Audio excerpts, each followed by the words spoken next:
CPM നേതൃത്വത്തിന്റെ ഉന്നതമായിട്ടുള്ള നേതാക്കന്മാരുടെ അറിവോടുകൂടിയാണ് ഈ M M മണിയും ലംബോദരനും അവിടെ എല്ലാ അഴിമതികളും നടത്തിയത്. സത്യത്തിൽ ഈ M M മണി ആലപ്പുഴ ജില്ലയിൽ നിന്ന് അവിടെ വീട്ടുജോലിക്ക് പോയതാണ്, തോട്ടപ്പണിക്ക് പോയതാണ്. M M മണിക്കും ലംബോദരനും ഇപ്പോൾ ശതകോടിക്കണക്കിന് രൂപയുടെ ആസ്തിയാണുള്ളത്. മൂന്നാറിനെയും ഇടുക്കിയെയും വ്യാപകമായിട്ട് കൊള്ളയടിക്കുന്ന സമ്പ്രദായമാണ് അവിടെ പാർട്ടിക്കാർ നടത്തിക്കൊണ്ടിരിക്കുന്നത്. ടൂറിസ്റ്റ് റിസോർട്ട് മാഫിയകളും പാറമട മാഫിയകളും റിയൽ എസ്റ്റേറ്റ് മാഫിയകളുമാണ് ഇതിന് പിന്നിലുള്ളത്. അവരെല്ലാം സഹായിക്കുന്ന നിലപാടാണ് ഈ മന്ത്രിയും കൂട്ടരും എടുത്തിട്ടുള്ളത്. KSEBയുടെ നൂറുകണക്കിന് ഏക്കർ ഭൂമി അത്തരം ആളുകൾക്ക് പതിച്ചു നൽകുക വഴി കോടിക്കണക്കിന് രൂപയുടെ ഡീലുകളാണ് നടന്നിരിക്കുന്നത്. KSEB അഴിമതിയെ സംബന്ധിച്ച് സമഗ്രമായ അന്വേഷണം വേണമെന്ന് ഞങ്ങൾ ആവശ്യപ്പെടുകയാണ്. ഇതൊരു മന്ത്രിയും മുൻമന്ത്രിയും തമ്മിലുള്ള തർക്കമല്ല. ഇതൊരു ചെയർമാനും മന്ത്രിയും മുൻമന്ത്രിയും തമ്മിലുള്ള തർക്കമല്ല. ജനങ്ങളെ ബാധിക്കുന്ന ഒരു പ്രശ്നമാണ്. അതുകൊണ്ട് ഈ കാര്യത്തിലെ സത്യം പുറത്തു വരണം. മുഖ്യമന്ത്രി മൗനം അവലംബിക്കുകയാണ് ഈ വിഷയത്തിൽ. ദുരൂഹമായിട്ടുള്ള മൗനമാണ്. KSEBയുമായി ബന്ധപ്പെട്ട അഴിമതിയെ സംബന്ധിച്ച് എന്താണ് വസ്തുത എന്ന് പുറത്തു പറയാൻ മുഖ്യമന്ത്രിക്ക് എന്താണ് ഇത്ര മടി? എന്തിനാണ് എല്ലാം മറച്ചുവെക്കുന്നത്? അതുകൊണ്ട് KSEBയിലെ അഴിമതിയെ സംബന്ധിച്ച് വ്യക്തമായിട്ടുള്ള അന്വേഷണം വേണം, ശക്തമായിട്ടുള്ള നടപടികൾ വേണം. മറ്റൊരു കാര്യം, കഴിഞ്ഞ കുറച്ച് ദിവസങ്ങളിലായി ബഹുമാനപ്പെട്ട കേരള ഗവർണർക്കെതിരായി വ്യാപകമായ തരത്തിലുള്ള ആക്ഷേപങ്ങളാണ് CPMന്റെയും മുസ്ലിം ലീഗിന്റെയും എല്ലാം ഭാഗത്തുനിന്നുണ്ടാവുന്നത്. അദ്ദേഹം ഹിജാബ് വിഷയത്തിലും ഏകീകൃത സിവിൽ നിയമത്തിന്റെ കാര്യത്തിലും ചില അഭിപ്രായങ്ങൾ പറഞ്ഞതിനെ തുടർന്ന് അദ്ദേഹത്തെ വലിയ തോതിൽ ആക്ഷേപിക്കുന്ന ഒരു നിലയാണ് കേരളത്തിലുള്ളത്. ഏകീകൃത സിവിൽ നിയമം BJPയുടെ ഒരു രഹസ്യ അജണ്ടയേ അല്ല, ഒരു പരസ്യം വേണ്ട അജണ്ടയാണ്. രാജ്യത്ത് യൂണിഫോം സിവിൽ കോഡ് വേണമെന്നുള്ളത് ജനസംഘ കാലം മുതലുള്ള ഞങ്ങളുടെ അജണ്ടയാണ്. എല്ലാ തെരഞ്ഞെടുപ്പ് പ്രകടന പത്രികകളിലും ഞങ്ങൾ പ്രധാനപ്പെട്ട വാഗ്ദാനമായിട്ട് മുന്നോട്ട് വയ്ക്കുന്ന ഒരു കാര്യമാണ് യൂണിഫോം സിവിൽ കോഡ് നടപ്പിലാക്കുക എന്നുള്ളത്. ഉത്തരാഖണ്ഡ് മുഖ്യമന്ത്രി വീണ്ടും അധികാരത്തിൽ വന്നാൽ യൂണിഫോം സിവിൽ കോഡ് നടപ്പാക്കുമെന്ന് പരസ്യമായി പറഞ്ഞിരിക്കുകയാണ്. നരേന്ദ്രമോദിയുടെയും അമിത്ഷായുടെയും സർക്കാർ അധികാരത്തിലുള്ളിടത്തോളം കാലം, BJP അധികാരത്തിലിരിക്കുന്നിടത്തോളം കാലം യൂണിഫോം സിവിൽ കോഡ് നടപ്പാക്കുക തന്നെ ചെയ്യും. അതിന് ഗവർണറെ ആക്ഷേപിച്ചിട്ട് ഒരു കാര്യവുമില്ല. പണ്ട് EMSന് ഇതേ അഭിപ്രായമായിരുന്നു. EMS കേരളത്തിൽ നാടുനീളെ നടന്ന് പ്രസംഗിച്ചത് യൂണിഫോം സിവിൽ കോഡ് വേണമെന്നായിരുന്നു. 80കളിൽ DYFI നടത്തിയ ക്യാമ്പയിനിൽ യൂണിഫോം സിവിൽ കോഡുകളുടെ ആവശ്യങ്ങളുണ്ടായിരുന്നു. DYFIയുടെ ആ കാലത്തെ പ്രമേയങ്ങൾ, സമ്മേളനങ്ങളിലെ പ്രമേയങ്ങളെല്ലാം പരിശോധിച്ചാൽ ശക്തമായ നിലപാട് DYFI അടക്കമുള്ള യുവജന സംഘടനകൾക്കും ആ കാലത്തുണ്ടായിരുന്നു. CPMന്റെ പല പാർട്ടി കോൺഗ്രസുകളിലും അവർ പാസാക്കിയ പ്രമേയങ്ങളിൽ രാജ്യത്ത് ഏകീകൃത സിവിൽ നിയമം വേണമെന്നാണ് പറഞ്ഞത്. പക്ഷെ BJP അധികാരത്തിൽ വന്നതിന് ശേഷം അവര് അഭിപ്രായം മാറ്റി, നിലപാട് മാറ്റി. ഞങ്ങൾ ഈ നിലപാട് ആദ്യം മുതലേ ഉന്നയിക്കുന്നതാണ്. രാജ്യത്ത് സിവിൽ നിയമം വരിക തന്നെ ചെയ്യും. നിങ്ങൾക്ക് ആർക്കും തന്നെ ഒരു സംശയം വേണ്ട. ഏകീകൃത സിവിൽ നിയമം ഈ രാജ്യത്ത് വരും. അതിനുവേണ്ടിയാണ് BJP പ്രവർത്തിക്കുന്നത്. അത് ഏതെങ്കിലും മതങ്ങൾക്കെതിരായിട്ടുള്ള നിലപാടല്ല. രാജ്യത്ത് എല്ലാ വിഭാഗം ജനങ്ങൾക്കും തുല്യനീതി ഉറപ്പുവരുത്തുന്നതിന് വേണ്ടിയിട്ടാണ്. ഇപ്പോ മുത്തലാഖ് നിരോധിച്ചില്ലേ? എന്തായിരുന്നു ബഹളം? മുസ്ലിം സ്ത്രീകളടക്കം അവരുടെ രക്ഷിതാക്കളടക്കം വലിയ പിന്തുണയാണ് മുത്തലാഖ് നിരോധനത്തിനുണ്ടായിരിക്കുന്നത്. അതുകൊണ്ട് ആദ്യഘട്ടങ്ങളിൽ പറയുന്ന പ്രചാരണമൊന്നും ഈ രാജ്യത്ത് വിലപ്പോവില്ല. യൂണിഫോം സിവിൽ കോഡ് നടപ്പാക്കുക തന്നെ ചെയ്യും. അതിന് ഗവർണറെ ആക്ഷേപിക്കുന്ന നില സ്വീകരിക്കുന്നത് ശരിയല്ല. നമ്മുടെ രാജ്യം സംസ്ഥാനത്തിന്റെ ഭരണഘടനയുടെ തലപ്പത്തിരിക്കുന്ന ഒരാളാണ്. അദ്ദേഹം ചില അഭിപ്രായ വ്യത്യാസങ്ങൾ ഗവൺമെന്റുമായി പറഞ്ഞതിന്റെ പേരിൽ അദ്ദേഹത്തെ സാമൂഹ്യ മാധ്യമങ്ങളിൽ ആക്രമിക്കുന്നതും അദ്ദേഹത്തിനെതിരായിട്ടുള്ള കൃത്യമായിട്ടുള്ള പ്രചാരണം നടത്തുന്നതിൽ ബന്ധപ്പെട്ട കക്ഷികൾ പിന്മാറണമെന്നാണ് എനിക്ക് അഭ്യർത്ഥിക്കുന്നത്. ബിജെപിയുടെ ബൂത്ത് സമ്മേളനങ്ങൾ ഫെബ്രുവരി 11-ാം തീയതി മുതൽ 20-ാം തീയതി വരെയുള്ള കാലയളവിൽ സംസ്ഥാനം മുഴുവൻ നടന്നുകൊണ്ടിരിക്കുകയാണ്. 20,000-ഓളം ബൂത്തുകളിൽ ഇത്തവണ ബിജെപി സമ്മേളനങ്ങൾ നടത്തുകയാണ്. വലിയ തോതിലുള്ള പ്രവർത്തക പങ്കാളിത്തമാണ് എല്ലാ ബൂത്ത് സമ്മേളനങ്ങളിലും ഉള്ളത്. ഇത്തവണ പാർട്ടിയുടെ എല്ലാ തരത്തിലുമുള്ള പുനഃസംഘടന പൂർത്തിയാക്കിയതിനു ശേഷമാണ് ഇത്രയും വിപുലമായിട്ടുള്ള ബൂത്ത് സമ്മേളനങ്ങൾ ഞങ്ങൾ ആസൂത്രണം ചെയ്തിരിക്കുന്നത്.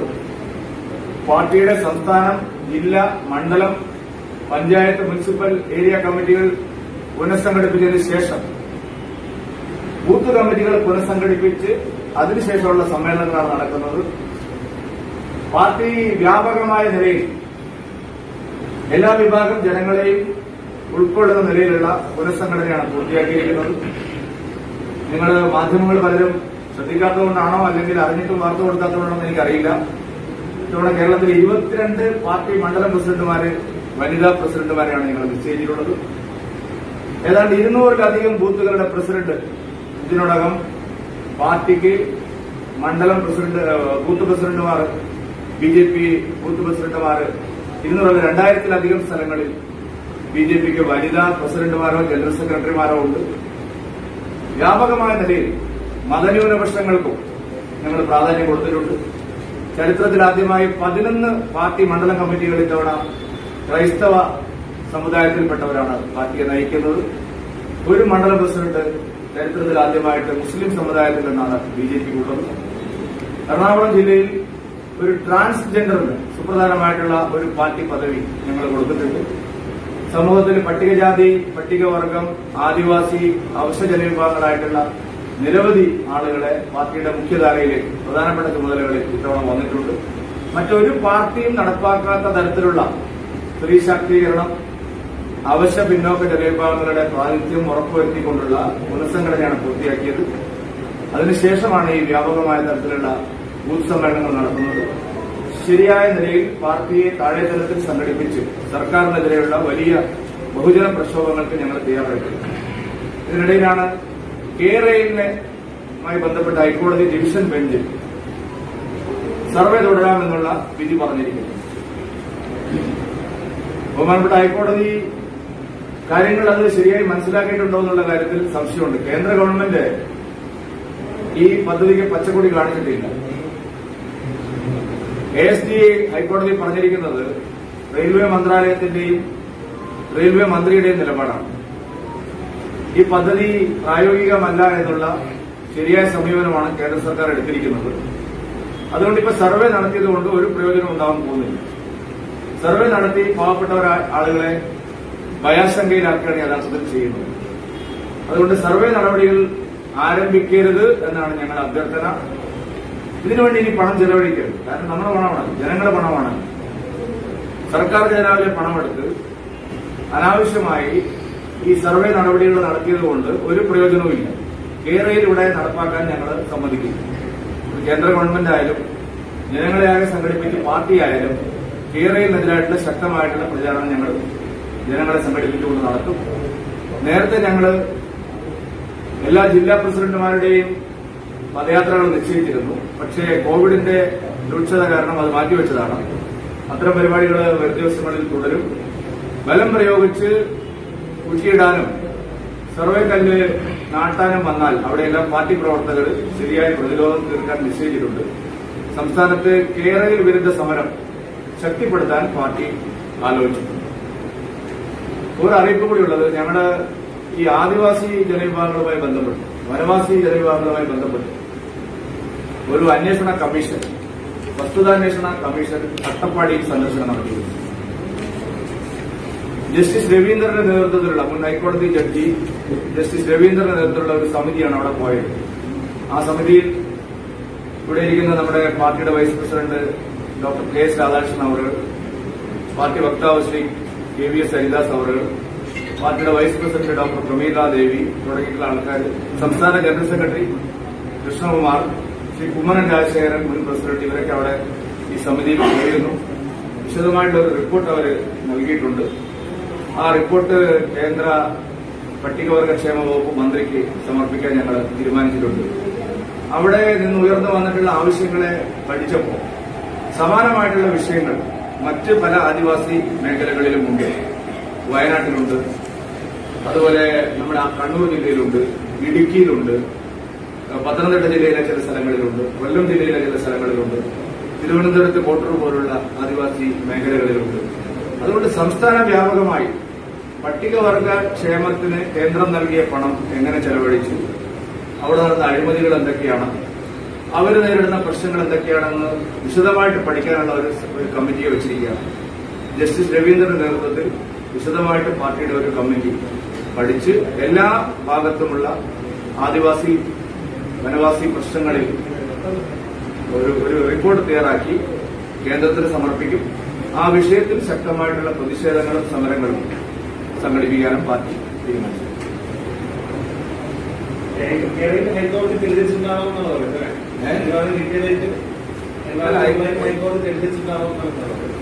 അല്ല, ഹൈക്കോടതി തെറ്റിദ്ധരിച്ചൊന്നുമല്ല എന്ന് ഞാൻ പറയുന്നില്ല. പക്ഷെ ഹൈക്കോടതി കാര്യങ്ങൾ മനസ്സിലാക്കിയിട്ടുണ്ടോ എന്നുള്ള ഒരു ആശങ്കയുണ്ട്. കേരളയിൽ നടപ്പാവുന്ന ഒരു പദ്ധതിയല്ല. നമ്മുടെ പൈസയും ഊർജവും ഉദ്യോഗസ്ഥന്മാരുടെ ശമ്പളവും നമുക്ക് എത്ര ചെലവ്, വെറുതെ ചെയിനും കുറ്റിയായിട്ട് അവിടെ ഇവിടെ പോവാണ് സർക്കാരിന്റെ കാലഘട്ടത്തിൽ. ഒരാവശ്യമില്ല. ഈ പദ്ധതി നടപ്പാവില്ല. നടപ്പാവാത്ത ഒരു കാര്യത്തിന് പരസ്യം കൊടുക്കുന്നത് എത്രയാണ് നിങ്ങൾ ആലോചിക്കുക.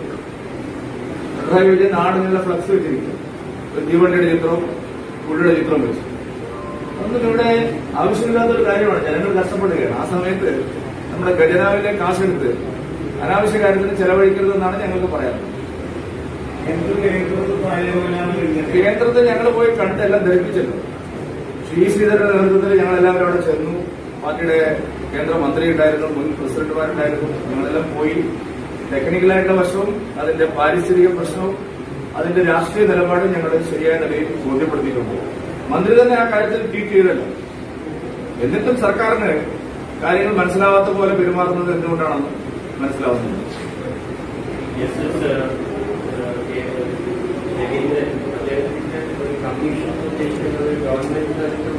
അല്ലല്ല, പാർട്ടി നിയമിച്ച ഒരു കമ്മീഷൻ. ജസ്റ്റിസ് പാർട്ടി ചേർന്നല്ലോ, നേരത്തെ ചേർന്നല്ലോ, എറണാകുളത്ത് തന്നെയാണല്ലോ ചേർന്നത്. പിന്നെ ആ റിപ്പോർട്ടിന്റെ വിശദമായിട്ടുള്ള കോപ്പി നിങ്ങളുടെ എല്ലാ മാധ്യമങ്ങൾക്കും ഈ ബാക്കി സ്ഥലങ്ങളിലെ ഇതും കൂടെ നടന്നതിന് ശേഷം ഒറ്റ കോപ്പി ആയിട്ട് തരും. അട്ടപ്പാടിയുടെ മാത്രം ലഭ്യമാക്കാം. പല കാരണങ്ങളുണ്ട്. ഒന്ന്, ഗവൺമെന്റിന്റെ വിവിധ ഡിപ്പാർട്ട്മെന്റുകളുടെ ഏകോപനത്തിന്റെ പ്രശ്നമുണ്ട്. വലിയ തോതിലുള്ള അഴിമതി അവിടെ നടന്നിട്ടുണ്ട്. 10-23 ഏജൻസികൾ ചേർന്നാണ് അവിടെ പല കാര്യങ്ങളും ചെയ്തത്. ആ കാര്യങ്ങളെല്ലാം തന്നെ ഒരു ഫ്യൂട്ടൈൽ എക്സസൈസ് ആയിരുന്നു. ഒന്നും നടന്നില്ല. കൊള്ളയായിരുന്നു നടന്നത്. ആദിവാസികൾക്ക് പോഷകാഹാരത്തിന് കൊടുക്കുന്ന ധാന്യങ്ങളുടെ കാര്യത്തിൽ പോലും പച്ചയായിട്ടുള്ള കൊള്ള നടന്നില്ല. ധാരാളം വിഷയങ്ങളുണ്ട്. ഞാനതിന്റെ ആശുപത്രികൾക്ക് വേണ്ടിയിട്ട് പിന്നെ ചെലവഴിക്കുന്ന പണം സ്വകാര്യ ആശുപത്രികൾക്കും EMS സഹകരണ ആശുപത്രിക്ക് കൊടുത്തായിട്ട് വിഷയങ്ങളുണ്ട്. ഗുരുതരമായിട്ടുള്ള മനുഷ്യാവകാശ ലംഘനങ്ങൾ നടന്നിട്ടുണ്ട്. അതിഭീകരമായിട്ടുള്ള തീവട്ടിക്കൊള്ള നടന്നിട്ടുണ്ട്. അത് ഒരിക്കലും അത്തരം ഒരു സമൂഹത്തിനോട് ചെയ്യാൻ പാടില്ലാത്ത കാര്യങ്ങൾ. ഇപ്പം മധുവിന്റെ കാര്യത്തിൽ നമ്മൾ കണ്ടതാണ്. എന്താണ് ആദിവാസികളോടും വനവാസി മേഖലകളിൽ ജീവിക്കുന്നവരോടുമുള്ള സർക്കാരിന്റെ സമീപനം എന്ന് വ്യക്തമാക്കുന്ന നിലപാടാണ് നമ്മളവിടെ കണ്ടത്. അപ്പൊ ഇവർ കണ്ടെത്തിയിരിക്കുന്ന പല കാര്യങ്ങളും നമ്മളെ എല്ലാവരെയും കണ്ണു തുറപ്പിക്കേണ്ടതാണ്. ഈ വിഷയത്തിൽ നമ്മുടെ ധാരാളം മാധ്യമങ്ങളും പല വിഷയങ്ങളായിട്ട് പല സന്ദർഭങ്ങളിലായിട്ട് നിരവധി കാര്യങ്ങൾ പുറത്തു കൊണ്ടുവന്നിട്ടുണ്ട്. പക്ഷെ ആ പുറത്തു വന്നതിനേക്കാളൊക്കെ കൂടുതൽ കാര്യങ്ങളാണ് ഞങ്ങളുടെ അന്വേഷണ സംഘത്തിന് അവിടെ നിന്ന് കൂടുതൽ. ആദിവാസി ഭൂമിയുടെ കാര്യത്തിൽ നേരത്തെ തന്നെ ഞങ്ങൾക്കൊരു നിലപാടുണ്ട്. ആചാര്യൊക്കെ ഉണ്ടാക്കി ഇപ്പോഴും അതെ, ആ വിഷയത്തിൽ മറ്റാരും പ്രതികരിക്കുന്നില്ല. BJP മാത്രമാണ് ഈ കാര്യത്തിൽ എന്തെങ്കിലും ഒരു സ്റ്റാൻഡ് എടുക്കുന്നത്. കുഞ്ഞാലിക്കുട്ടി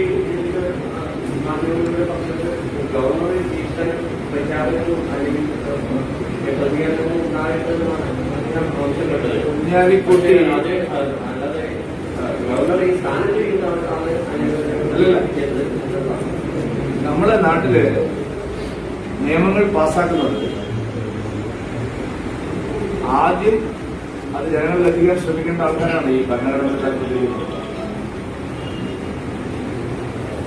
അതുകൊണ്ട് അതിലൊന്നും ഒരു അസ്വാഭാവികതയില്ല. പിന്നെ കുഞ്ഞാലിക്കുട്ടി മോദിയുടെ ഫാസിസത്തെ നേരിടാനാണല്ലോ നേരത്തെ ദില്ലിയിൽ പോയത്. ഒരു കൊല്ലം കഴിഞ്ഞപ്പോ മോദിയുടെ 6 മാസം കഴിഞ്ഞപ്പോ ഫാസിസത്തിന്റെ യുദ്ധം അവസാനിപ്പിച്ച് ഇങ്ങോട്ട് വന്നാണല്ലോ.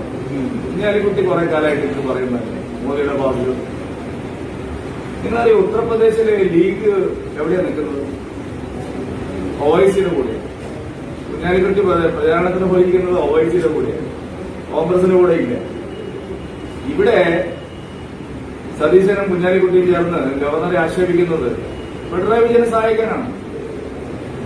പ്രതിപക്ഷം ഗവർണറെയാണ് മുഖ്യശത്രുവായിട്ട് പ്രഖ്യാപിച്ചിരിക്കുന്നത്. ലോകത്ത് എവിടെയെങ്കിലും ഉണ്ട്? നമ്മുടെ നാട്ടിലെ ഒരു പ്രധാന പ്രതിപക്ഷം ജനങ്ങളുടെ ഈ സർക്കാരിനെതിരായി ചിന്തിക്കുന്ന ജനവിഭാഗത്തിന്റെ പ്രതിനിധിയാണ് പ്രതിപക്ഷ നേതാവും ഉപനേതാവും. അവരുടെ ശത്രു ഗവർണറാണ്.